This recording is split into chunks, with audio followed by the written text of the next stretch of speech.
Buenas tardes. Estoy sorprendido del nivel de convocatoria que tengo. Si sabía, le decía a mi mamá que vengo. Para empezar, quiero decir que para mí es un honor inmenso compartir este lanzamiento, nada más y nada menos con el profesor Zaffaroni, ministro de la Corte Interamericana, ex ministro de la Corte Suprema de Justicia, doctor honoris causa de esta Universidad Nacional de Rosario por iniciativa del titular de nuestro Departamento de Derecho Penal, un profesor que hizo escuela en la Cátedra de Derecho Penal de nuestra facultad, un profesor que nos propone cancelar el divorcio entre norma y realidad, que nos propone un saber penal que no sea autista y que tenga una dimensión que exceda al simple estudio de la ley penal, porque el saber no es neutro, el saber es usado por el poder. Es precisamente por el pensamiento del profesor Zaffaroni que en estas aulas enseñamos el derecho penal con una aclaración previa. Y es que no puede hablarse de derecho penal desde la neutralidad. No puede evitarse una decisión valorativa previa. O se construye derecho penal desde el poder para su legitimación, o se construye desde los límites para contener el uso arbitrario del poder. Y para tomar esa decisión valorativa, no podemos desprendernos de la historia, no podemos desprendernos de la realidad.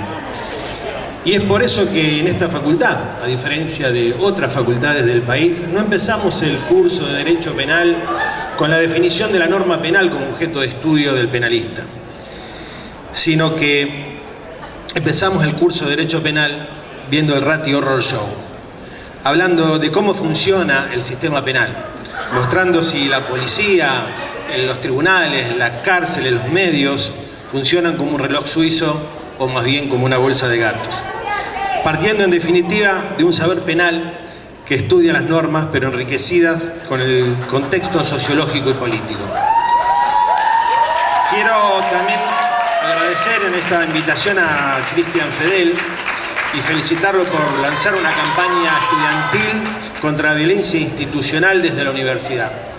Y en la persona de Cristian quiero felicitar y estimular a todos los estudiantes que organizan campañas, charlas, congresos, estudiantes que militan en agrupaciones, cualquiera fuera la agrupación estudiantil, o que sin tener militancia se movilizan y se convocan por las causas que creen justas, jóvenes que se entrenan en el ejercicio democrático, que creen en la política como instrumento de justicia, que provocan pluralismo y que ven en el derecho una herramienta de transformación social y no solamente una herramienta para ganarse la vida en el mercado laboral.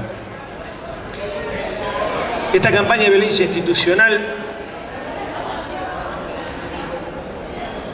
es muy importante. Violencia institucional es toda violencia ejercida desde el Estado, tanto aquella que está definitivamente al margen de la ley, como aquella que está enmarcada en la ley pero resulta desproporcionada, innecesaria y finalmente deslegitimada.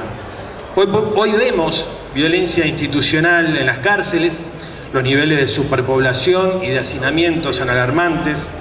En el mejor de los casos, la capacidad de los centros de detención están sobrepasados al doble. Hay una situación sostenida en el tiempo de presos en comisarías, recurrentes déficits de alimentación y de salud. La tuberculosis como enfermedad medieval es un problema actual. Golpizas, apremios, aislamientos como castigo, traslados continuos, delegación de gobernabilidad dentro de los centros de detención donde no se trabaja en la resocialización, redes de ilegalidad, fuerzas penitenciarias no democratizadas y atravesadas por la corrupción, muertes en custodia. Hoy podemos ver violencia institucional también en los primeros momentos de la detención de las personas. No se trata de un plan sistemático como en la dictadura, se trata de una práctica que está instalada según la cual el personal policial considera que está habilitado a darle una paliza al recién detenido. Paliza en el mejor de los casos porque a menudo se registran casos de mucha mayor gravedad, desapariciones y cuerpos flotando en el río. En provincias como Buenos Aires, Santa Fe, Chubut, se llevan registros de alegaciones de tortura y malos tratos. Y aunque son alegaciones y no hay condenas, la sumatoria de tantas alegaciones idénticas, comunicadas por tantas personas que no se conocen unas a otras y en distintos lugares del país, llevan a cualquier sujeto dotado de razón a concluir que algo está pasando. Este tipo de violencia institucional ocurre en todas partes del mundo, no es un patrimonio de un país o de una región. Los tratos inhumanos y las torturas son un fenómeno universal, siempre dirigido a los sectores más desfavorecidos. Y también es universal el rechazo social al oír hablar de estos temas. Hay una hipocresía social, se esconde, no se quiere conocer, está naturalizado, es normal, o bien se lo avala directamente. Hay otras víctimas cuya defensa es más políticamente correcta, ¿no? La víctima de violencia institucional es incómoda, inclusive para los organismos estatales, porque por un lado no hay ningún tipo de empatía con esa víctima, a la que a la vez está siendo acusada de un delito o ha sido condenada por un delito, y por otro lado, a los organismos estatales les cuesta asumir la cuestión porque son los responsables políticos de esos agentes que cometen los hechos de violencia institucional. Por eso, a pesar de que este tipo de violencia institucional protagonizada por agentes estatales ya tiene un corpus juris de normas, convenciones, estándares internacionales que ponen muy en claro que está prohibido torturar, desaparecer, infligir tratos crueles, inhumanos y degradantes, a pesar que esos mismos estándares internacionales exigen para este tipo de hechos una investigación pronta, diligente, independiente, transparente, eficaz, es todavía necesario emprender campañas como las que aquí se inician con el objetivo de visibilizar el problema, para ver al otro como un ser humano sufriente al margen de lo que haya hecho, porque si avalamos la violencia contra el violento, nos comemos al caníbal y retrocedemos en 4 patas. Para visibilizar que quien se encuentra bajo la custodia del Estado está en inferioridad de condiciones. Decir que toda desmesura y justicia por la mano propia lesiona el Estado de Derecho. Hacer ver que a todos y a cada uno de nosotros nos puede suceder. Cada vez que miro para un costado, cuando le pasa a otro, estoy admitiendo que me pueda pasar a mí mañana. Además de esa violencia institucional, claramente al margen de la ley, prohibida y sancionada, me gustaría también referirme a esa violencia institucional que no proviene de la marginalidad de la ley, sino que proviene de políticas estatales que son más sutiles, que segregan, que desintegran, que destierran, que dividen, que selectivamente excluyen usando la criminalización y las penas incapacitantes, apelando a un derecho penal en el que las penas pasan de ser mínimamente legitimadas a estar injustificadas por desproporción, por innecesariedad. Nos toca hoy atravesar un fenómeno de similares características a lo que en su momento fue el fenómeno Bloomberg. A mí me parece que fue ayer, aquí hay muchas personas que quizá no lo vivieron, alrededor del 2004 hubo un brutal asesinato de Axel Bloomberg y su padre reclamó al poder político que hagan más y hablen menos. Hubo marchas masivas y se concedió lo que en ese momento se pedía. Por esos años hubo una treintena de reformas penales más gravosas que bien definió el profesor José Buteler, con la gracia que solo los cordobeses tienen, como una diarrea legislativa por su dudosa constitucionalidad. Se trajeron las recetas del neoconservadurismo penal, que tiene una mirada simplificadora del fenómeno, que se desentiende de justificaciones filosóficas, que se contenta con el saber popular, que tiene arraigada la idea del merecimiento de pena, que tiene arraigado el pensamiento conductista, según el cual el orden no proviene de la disciplina moral o de la obediencia a valores compartidos, sino de la más lisa y llana afirmación de que más castigo aminora las oportunidades de desorden. A mayor control, mayor disciplinamiento, menores posibilidades de incumplir las normas. Es decir, que no se trabaja sobre las causas, sino que se opera directamente y solamente sobre las consecuencias. Una total desconfianza hacia los jueces, un gran descreimiento en la resocialización, reflotaron el fundamento de la pena como castigo, como venganza, como pura retribución. Postulados que propician una incapacitación selectiva que respondió a lo que se llamó la metáfora de la bifurcación. Derecho penal duro para una categoría de delincuentes intratables, cárcel y más cárcel, y un derecho penal blando para el resto de la comunidad. Condicionalidad, probation, terapia. Esto se aleja del derecho penal de acto y se acerca más a un derecho penal de autor. El resultado más palpable de la reforma de aquellos años fueron prohibir la libertad condicional a determinadas personas y a determinados delitos y extender hasta 50 años de prisión el concurso real. Recuerdo a muchos profesores, jueces, abogados que se manifestaban preocupados por el rumbo que estaba tomando la legislación y también el acompañamiento que algunos teóricos del derecho penal hacían. Veían una legislación más represiva y más selectiva, con pérdida de garantías.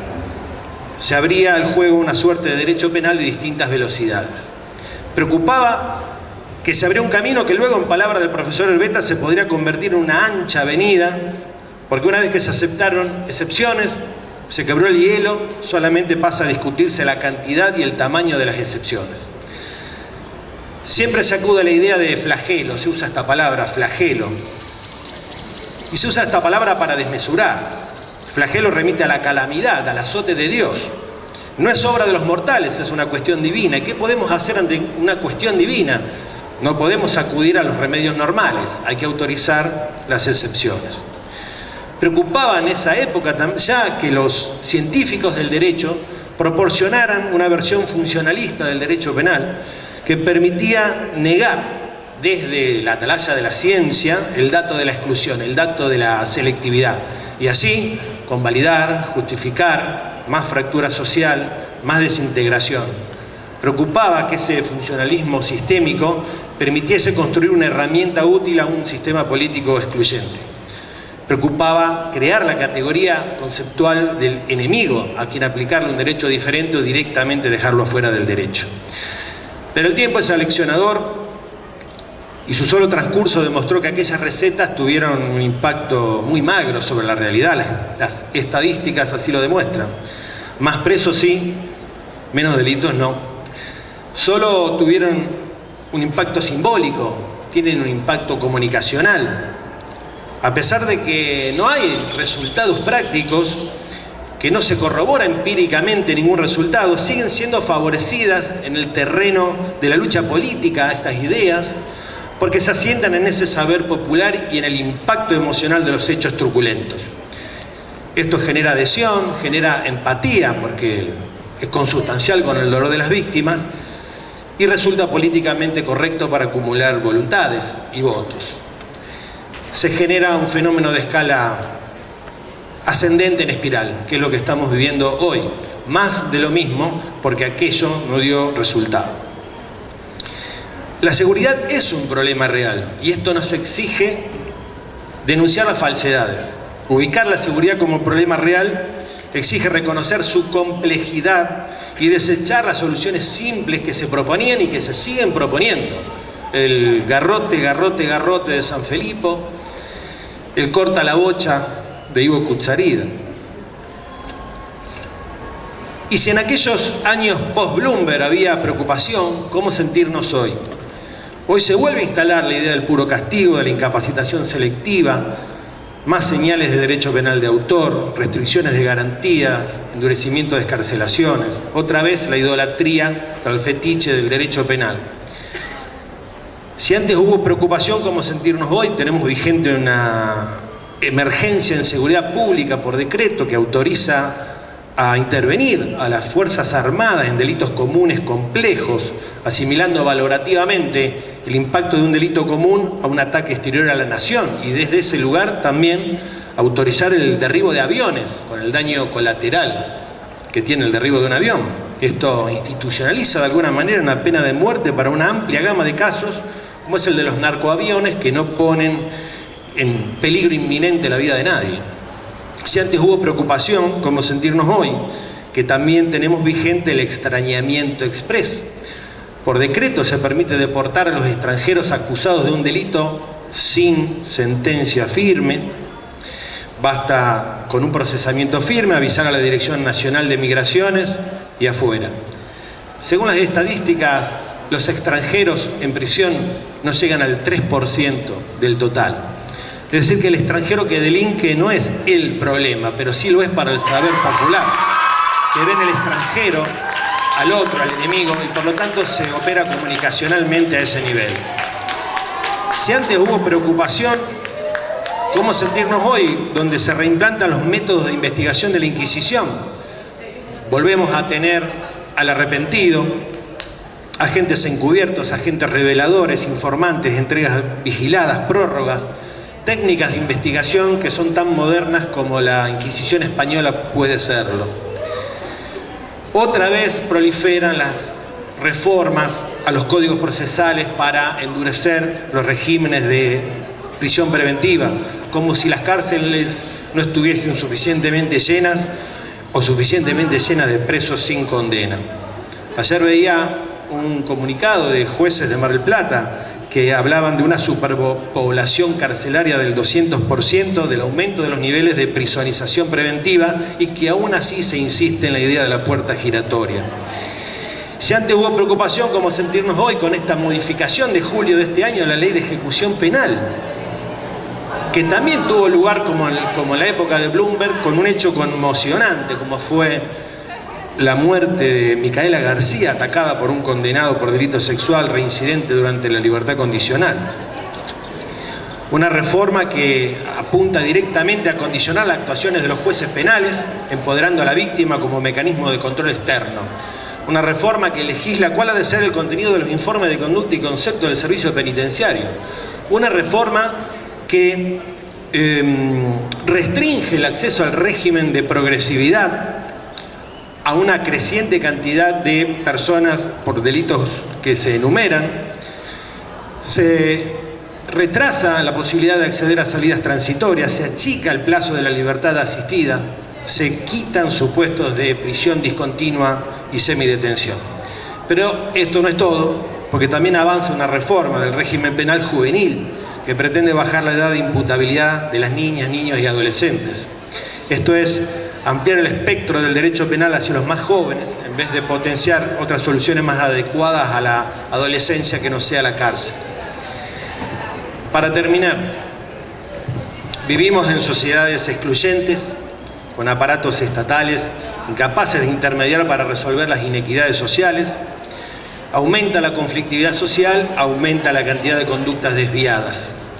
Se instala una ética del sálvese quien pueda, y en ese proceso de desintegración social, el excluido es incomprendido, culpabilizado, al punto que él mismo se percibe como alguien inútil y sin futuro.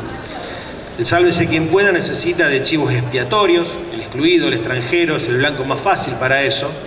Se monta un prejuicio discriminatorio y ante la impotencia de soluciones eficaces viene la intolerancia, se justifica la violencia, incluso la institucional, ya sea directa e ilegal, ya sea por desproporción.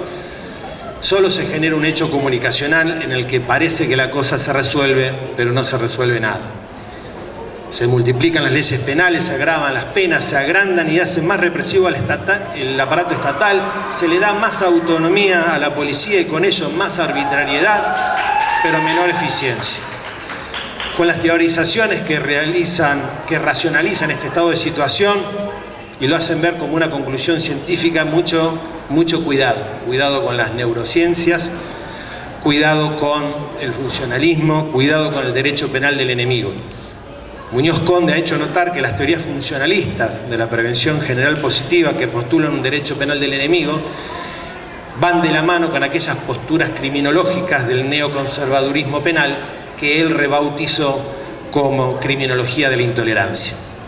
En medio de ese clima y de vendaval comunicacional, tengamos siempre en claro que la apelación a la violencia nunca es el camino y que la violencia institucional no puede ser justificada de modo alguno.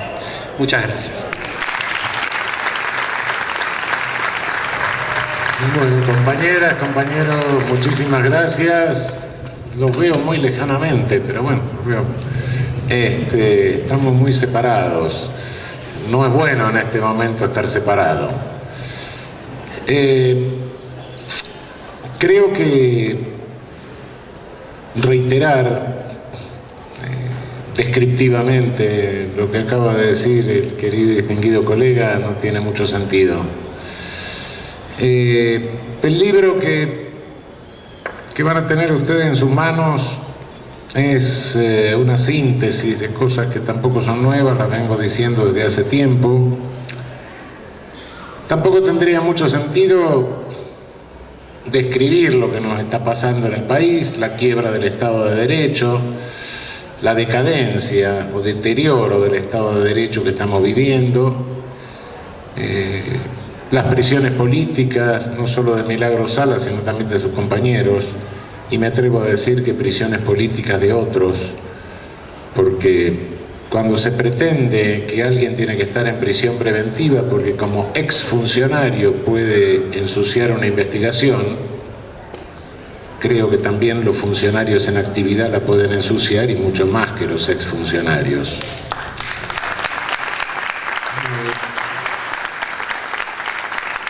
Pero, es decir, el peor error que podríamos cometer es creer que esto que nos está pasando es local, que esto que nos está pasando es argentino. No, lo que nosotros le podemos poner es algún dato folclórico, efectivamente. Pero esto que está pasando se enmarca en algo que está sucediendo en toda nuestra región, en toda América Latina, lo que a su vez se enmarca en un panorama mundial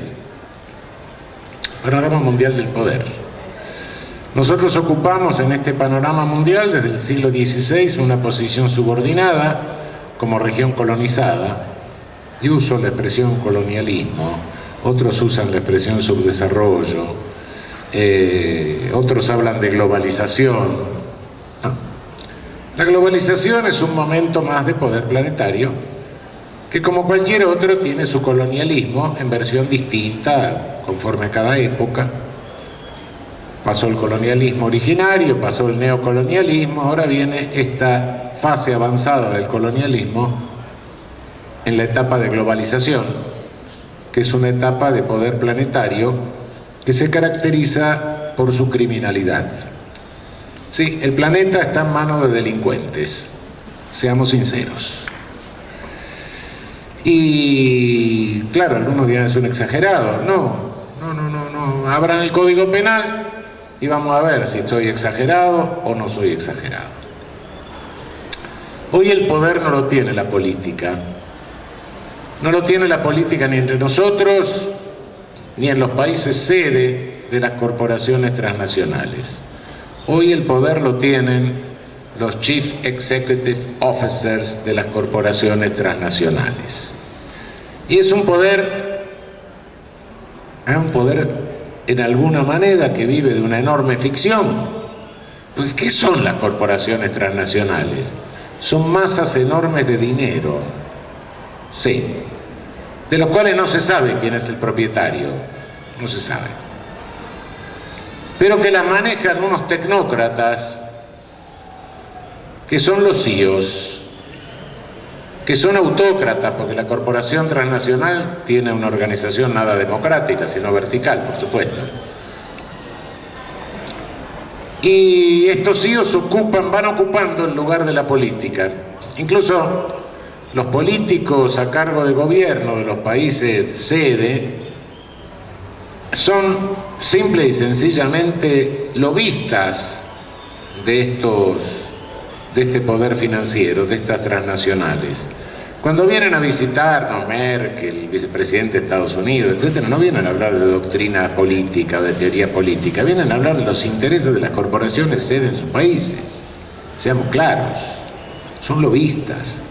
No tienen capacidad para ninguna reforma estructural que pueda afectar los intereses de las corporaciones con sede en sus países.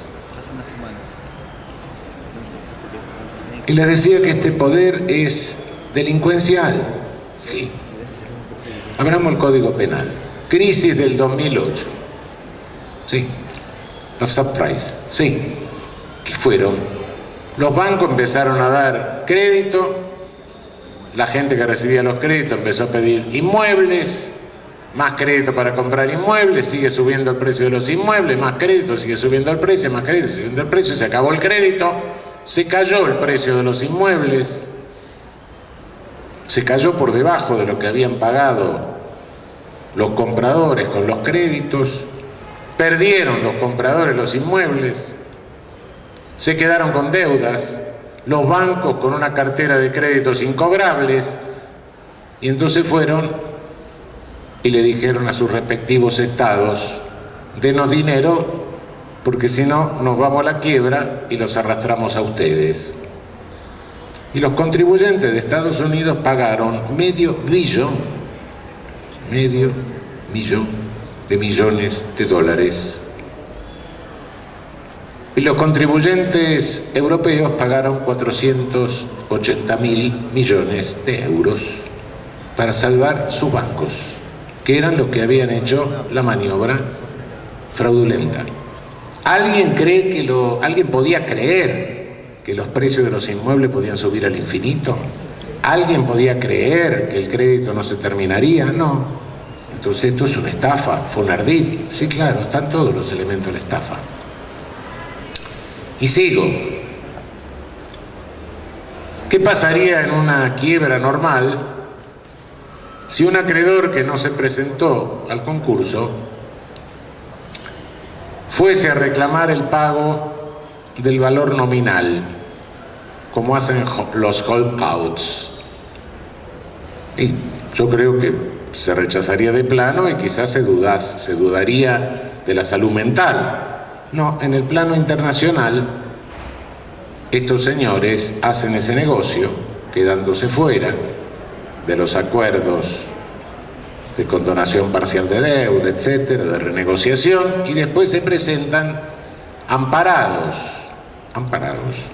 porque los países deudores han tenido que ceder soberanía y someterse a la jurisdicción extranjera.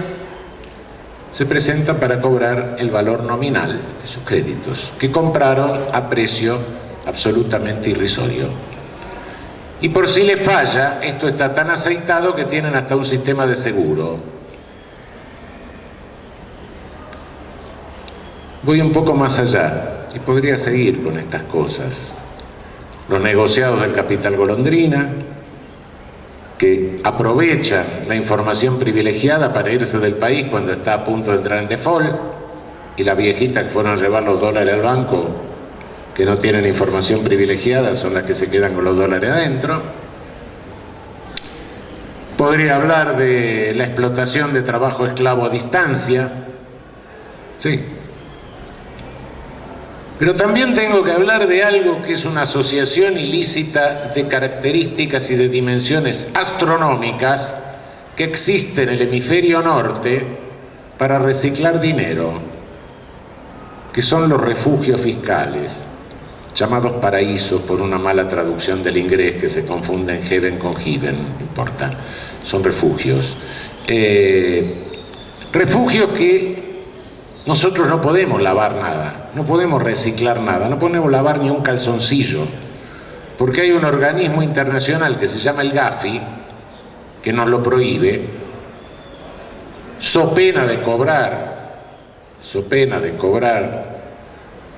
comisiones a las transferencias bancarias, y nos obliga a sancionar leyes como por ejemplo el tipo de terrorismo, que en Chile lo obligaron a sancionar y se lo aplicaban a los mapuches, acá obligaron a sancionar y también están haciendo lo mismo con estos mapuches, que son estos indios sucios que ahora los paga la corona británica y no sé qué tienen que ver con los kurdos.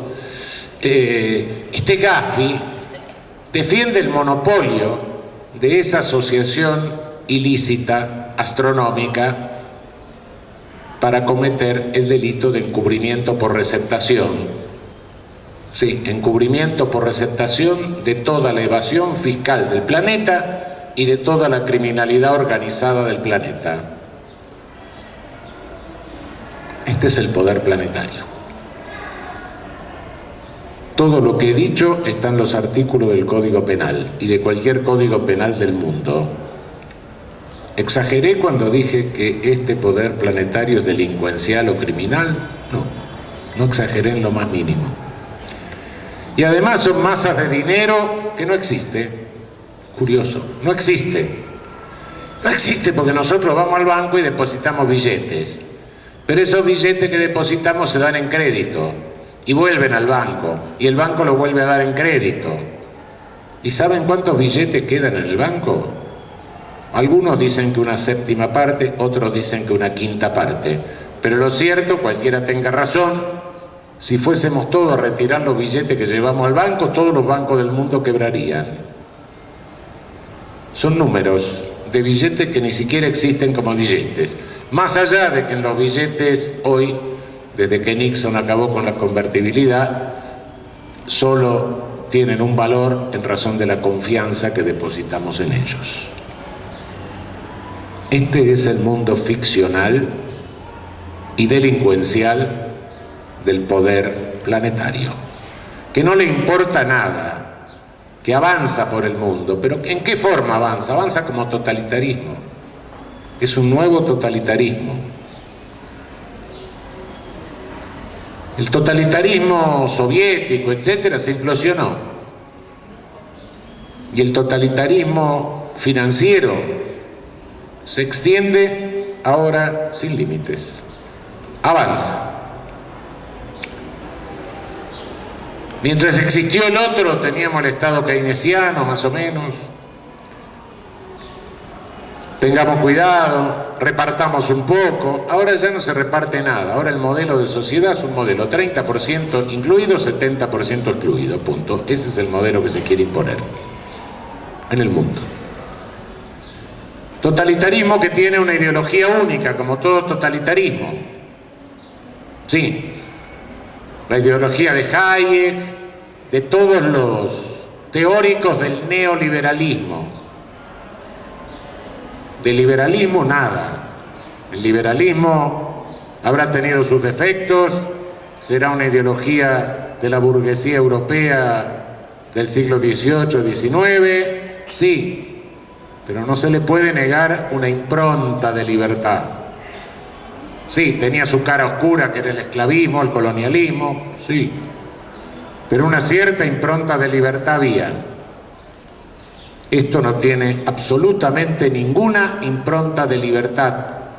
Libertad para las personas jurídicas, sí, pero no libertad para las personas físicas. Y las personas jurídicas son ficciones.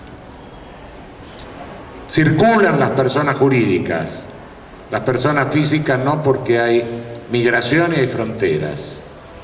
El ser humano no puede circular a donde se le paga más su trabajo, no. La persona jurídica puede circular a donde tiene más ganancia con menor inversión. Este es el poder planetario, sí.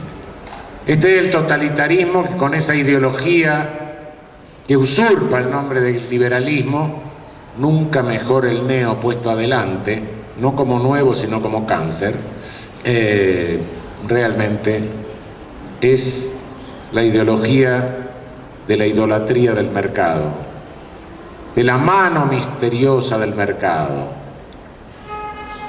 Ideología que ha ocupado, ha cooptado las academias, ha cooptado el premio Nobel, y que se divulga a través de los medios masivos de comunicación monopolizados, que no están al servicio de las transnacionales, no están al servicio de las corporaciones. Es mentira, son corporaciones y son transnacionales. Este es el poder planetario en el cual se explica lo que nos pasa en nuestra región.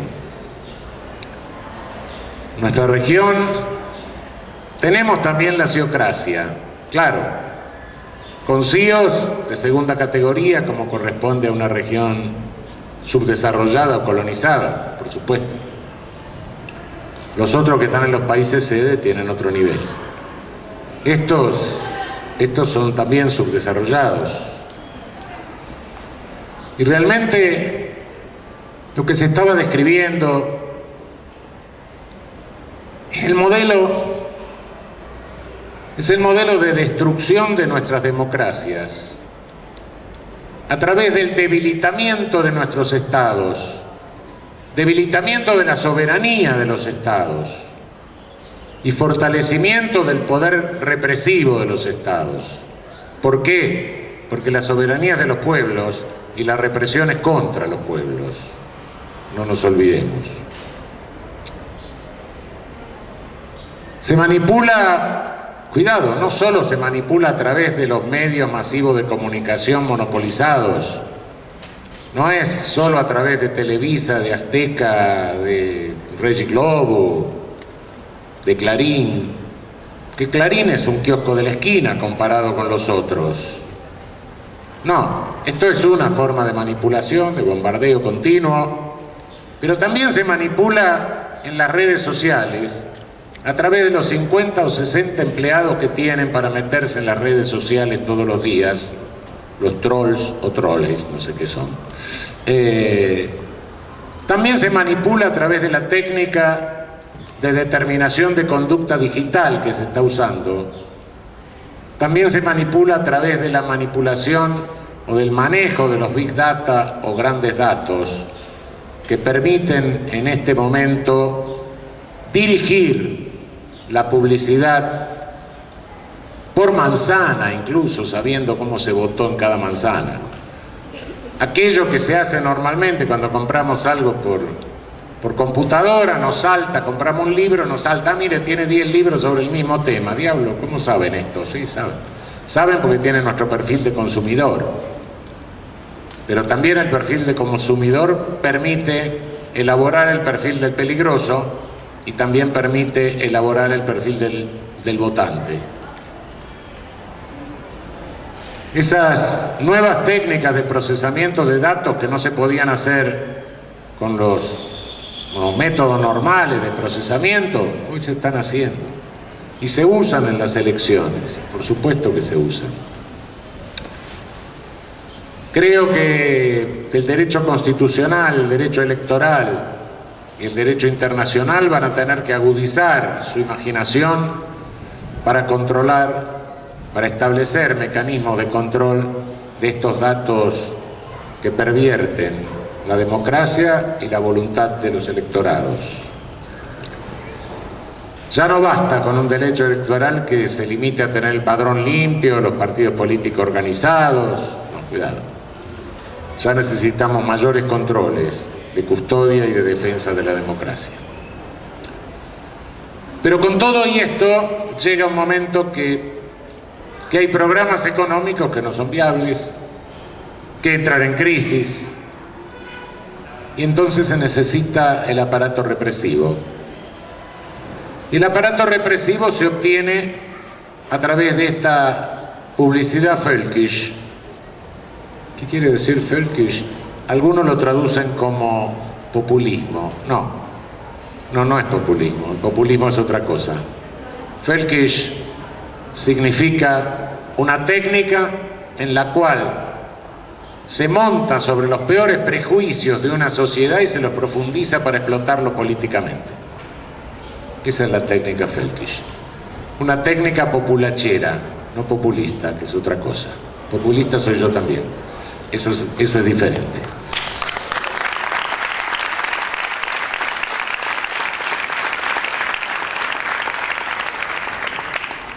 Claro, yo explico todo esto y ustedes dirán, bueno, ahora salimos y nos abrimos la vena con una galletita en la vereda, ¿no? No, muchachos, cuidado. Veo, ustedes son mucho más jóvenes, veo algunos veteranos, pero pocos. No. La historia de América Latina, como historia de una región geopolíticamente colonizada desde su origen, en el siglo XVI, Europa, después de haber verticalizado sus sociedades en función del poder punitivo, se dedicó, como pasa siempre en una sociedad que se verticaliza en forma de ejército, a colonizar el resto y nos jorobó al resto del planeta. Extendió su poder por todo el planeta. Primero se vino sobre nosotros, África le tuvo un poco de miedo. ¿Y por qué? Porque nos extinguió la población originaria en un 70-80%. Algunos los mataron, sí, los explotaron hasta matarlos, sí es cierto. Pero no, la mayoría fue porque los europeos, en convivencia con animales domésticos, tenían anticuerpos y lo que trajeron fueron pestes y los nuestros no los tenían. Porque el único animal que hay acá de carga es la llama, y muy regionalmente. Entonces los caballos se habían extinguido. Infectaron a toda la población de nuestra región y la mataron, sí. Y los pocos que quedaron los explotaron, claro. Y después trajeron los africanos, masivamente. Pero cuidado que no colonizaron África. Se limitaban a tener puertos. ¿Por qué? Porque los africanos tenían peste que se la podían contagiar a ellos. Y trajeron la fiebre amarilla, claro. Todo esto son genocidios. Sí, genocidios. Glorificados. Como que nos trajeron la cultura. Y el señor Hegel dice que recién cuando llegaron ellos empezó nuestra historia. No me hagan decir una barbaridad por respeto al ámbito universitario con Hegel, ¿no? Y después vino Spencer. Claro, ese justificaba el colonialismo porque ellos tenían la cabeza más grande. ¿Saben la barbaridad que decía? Que el cerebro y el sexo usan el mismo nutriente. Y nosotros teníamos la cabeza más chica porque usábamos más lo de abajo y menos lo de arriba. Y se nos agrandaba lo de abajo y no lo de arriba. Cuidado, no estoy caricaturizando nada. Esto está escrito. Está escrito. Nuestras oligarquías vernáculas eran spencerianas, eran racistas. Y en materia penal eran peligrosistas. Eran tributarios de este marco ideológico colonialista.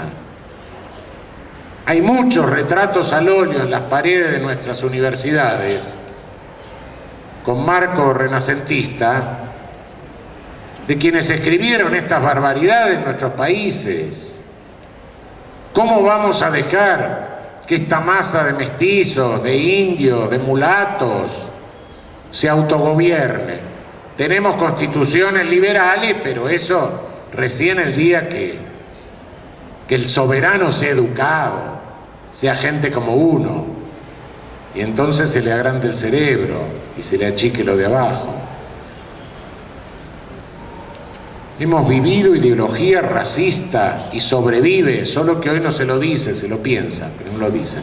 Aprendieron que no lo deben decir. Pero seguimos sometidos a una ideología racista y jerarquizante. Hoy nos llega por otras vías, pero lo que estamos sufriendo es un fenómeno de colonialismo en una etapa avanzada. Tiene razón el Papa cuando analiza esto y dice, en otras palabras, etcétera, sáquenle, no estoy hablando de nada religioso, sáquenle todos la medallita, la cita de santo, etcétera, y cuando concluye él con su pluma dice, esto no se sostiene, este sistema no se sostiene. Y sí, efectivamente, no se sostiene. Insisto un poco en la hora, en qué nos pasa, en qué hacer. Pese a todo lo que hemos sufrido, pese a todo el racismo latinoamericano, pese a nuestras oligarquías, pese a que después ya cuando no funcionaron más las oligarquías, usaron a nuestras Fuerzas Armadas, les pervirtieron la cabeza y las usaron para autoocupación de nuestros territorios y trajeron la ideología colonialista de los franceses de Argelia y de Indochina.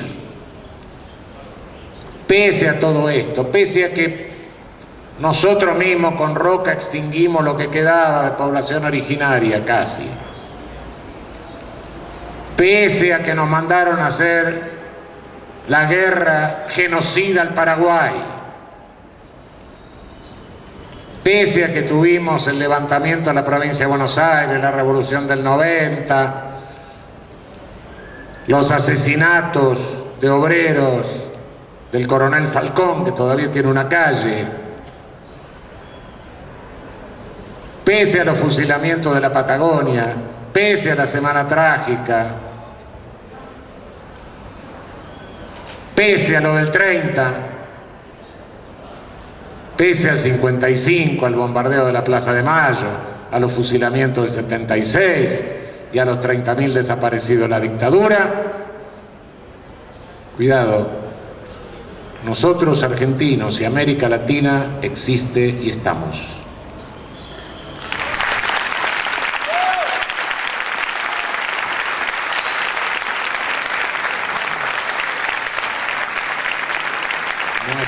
historia es historia de lucha y no puede ser de otra manera. No es historia, relato de avance triunfal, no. Ninguna sociedad cuenta su historia como un relato triunfal, salvo las sociedades decadentes, que cuando la cuentan así están mintiendo. No. Se avanza y se retrocede, porque la lucha es lucha, y a veces se gana, a veces se pierde. Y en el avance hay que empujar y en el retroceso hay que resistir, es inevitable eso. Y el tiempo se come los malos momentos. Me dirán, también los buenos pasan, sí, también. Pero los malos también pasan. Porque el tiempo se lo come todo. La dinámica del tiempo es inexorable. El tiempo es inexorable. Somos tiempo. Por eso, cuidado con las técnicas que tiene todo totalitarismo. Todo totalitarismo trata de convencernos de que es absolutamente inútil hacer algo contra él.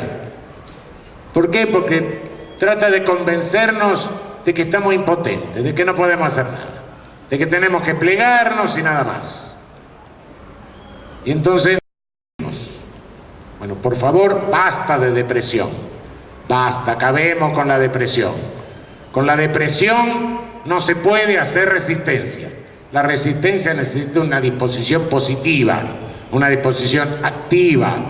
Yo no sé lo que tengamos que hacer, qué sé yo, no sé. Háganse picar por un tábano, yo no recomiendo tóxico, pero fúmense algo, tómense un vino, tómense una pastilla, qué sé yo.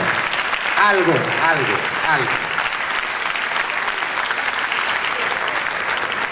Insisto, bueno, sí, pero nos están cerrando canales de comunicación masiva, se vienen encima con la manipulación en las redes, sí. Yo a veces me imagino algo que, bueno, puede ser que no, sé que es imposible, pero una vez se imagina disparates imposibles, pero que le dan fuerza, sirven. Me imagino, si pudiera hoy sentarme con los viejos, no me refiero a Néstor Kirchner, que era menor que yo, no, con los viejos, sentarme con los que eran más veteranos, sentarme con Arturo Jaureche, con Raúl Alfonsín, con Antonio Cafiero, con Carlos Aullero, con aquellos tipos que hacían política hablando en las plazas, en los centros culturales, en las parroquias, en los barrios. Sí, hacían política persona a persona. Sí, boca a boca, sí. Y bueno, ahora necesitamos hacerla por televisión, si no, no podemos hacer nada. Somos televisivos, hacemos política televisiva solamente. Creo que me dirían, no. La política hay que hacerla persona a persona, hay que usar el habla. Para eso los humanos somos los animales que tenemos más desarrollado el lenguaje simbólico. El perro también lo tiene, pero no tan desarrollado como nosotros. Nosotros tenemos mucho más desarrollado el lenguaje simbólico. Usémoslo, usemos el lenguaje, usemos la relación interpersonal. No estamos indefensos. No estamos indefensos porque estamos. Y no solo estamos, somos. Cuando me preguntan, cuidado, porque han querido hasta negar a América Latina. ¿Cuántos estúpidos pseudointelectuales han dicho América Latina no existe? ¿Qué tengo que ver yo con un indio maya? Sí tengo que ver. Si lo veo en la historia planetaria, claro que tengo que ver. Claro. América Latina es la región más extensa del mundo y con más millones de habitantes en que interactúan las culturas marginadas de todo el planeta. O eran originarias o vinieron. Fíjense ustedes, nuestros originarios, sí, sometidos, pero están y sus culturas viven, sobreviven y están presentes. Los negros que trajeron cultura africana. Cuando se prohibió la esclavitud por el Pacífico, se fueron a buscar esclavos chinos. Sí. Y después, nuestra propia colonización. ¿Quiénes nos colonizaron? No nos colonizaron marqueses, ni condes, ni duques españoles. Nos colonizaron los del sur de España, islámicos cristianizados a garrotazos. Sí. Y los portugueses trajeron a cuanto perseguido había de Europa, porque no tenían población para colonizar. Entonces, cuanto perseguido había en Europa, lo agarraron y lo trajeron. Llegaron los judíos, sí, perseguidos de toda Europa, a través de Portugal llegaron, sí. Y después llegaron nuestros abuelos y bisabuelos, no expulsados por razones sentimentales, sino desplazados de Europa, de los países atrasados en el proceso de acumulación de capital originario. Sí. Y después, en la Segunda Guerra Mundial, todos los que pudieron escaparse, que vinieron a dar. Sí. América Latina es un mosaico de culturas increíbles que interactúan, que se sincretizan. Y hoy que la cultura occidental orgullosa, aquella que nació alrededor del Mediterráneo, contempla el Mediterráneo como un cementerio donde quedan los cadáveres de los infelices que tratan de escaparse del hambre y de la guerra del colonialismo. Hoy esa civilización orgullosa que avanza destruyendo las condiciones de habitabilidad del planeta a un nivel aceleradísimo. Hoy esa civilización que no sabe a dónde va tiene su contracara en América Latina, en este sincretismo latinoamericano. Y ese sincretismo es la clave de nuestra región. Somos todos los marginados del mundo que interactuamos. Somos todos los marginados del mundo. Eso es América Latina. Esa es la posibilidad enorme que tenemos de brindar una alternativa a este poder delincuencial del planeta. Poder delincuencial y suicida. ¿Por qué suicida? Este poder delincuencial que hace que el 1% de la población de la humanidad hoy reúna una riqueza equivalente a lo que necesita el 57% más pobre para sobrevivir o para morirse con paciencia. Creciente concentración de riqueza, creciente. Por ende, creciente marginación y creciente discriminación. Eso es lo que está haciendo esta orgullosa civilización occidental. Y nosotros, los marginados del mundo, es llegada la hora de que usemos esta enorme riqueza del mosaico cultural, este enorme proceso de sincretización que venimos teniendo para dar una respuesta diferente.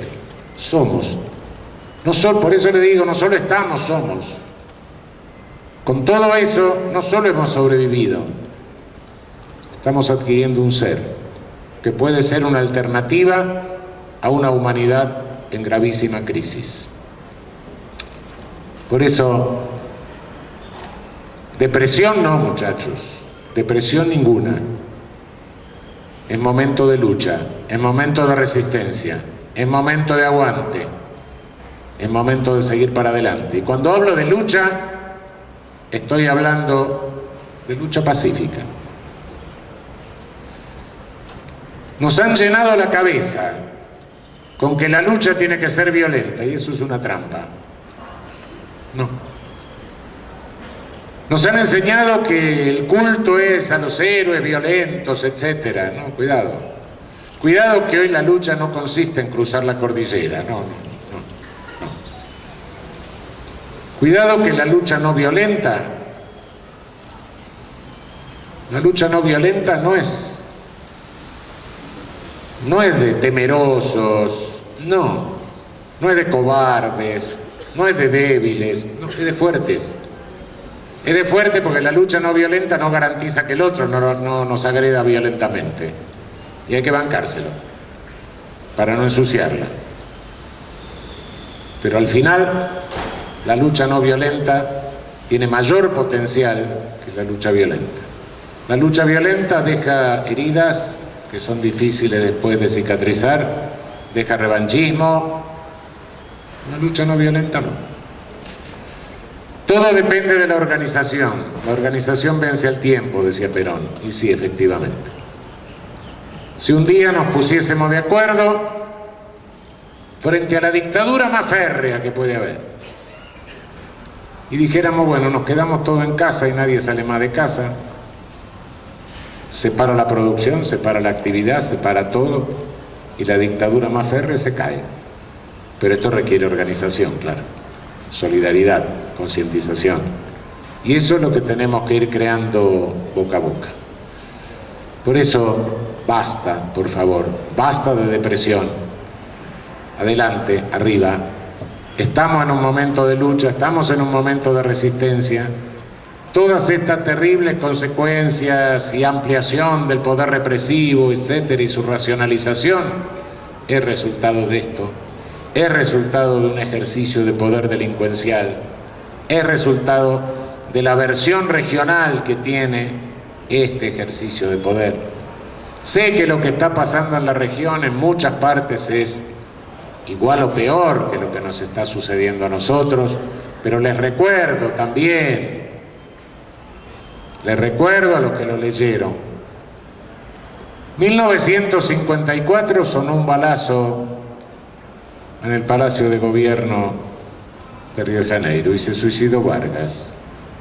Pocos meses después, invasión a Guatemala, derrocaban a Arbenz, se imponía la dictadura de Castillo Armas. El Movimiento Nacional Revolucionario de Bolivia traicionaba su ideología. En México empezaba la era de los licenciados. Unos meses después nos bombardeaban la Plaza de Mayo. Y sí, también era un avance continental, regional. Lo pasamos, lo aguantamos, lo superamos. Y hoy la historia tiene un calor mayor, por ende es más dinámica y por ende los acontecimientos se producen y se suceden más rápido. De modo que lo que les recuerdo es pasamos otros momentos, peores que este, sí. Hoy usan otra metodología, tenemos que aprender a resistir esta nueva metodología, esta nueva táctica de penetración, de dominio y de colonialismo. Pero no nos olvidemos que no es el primer avance colonialista, no. Hemos tenido muchos y pese a ello, acá estamos, acá somos y no vamos a volver porque nunca nos fuimos. Gracias.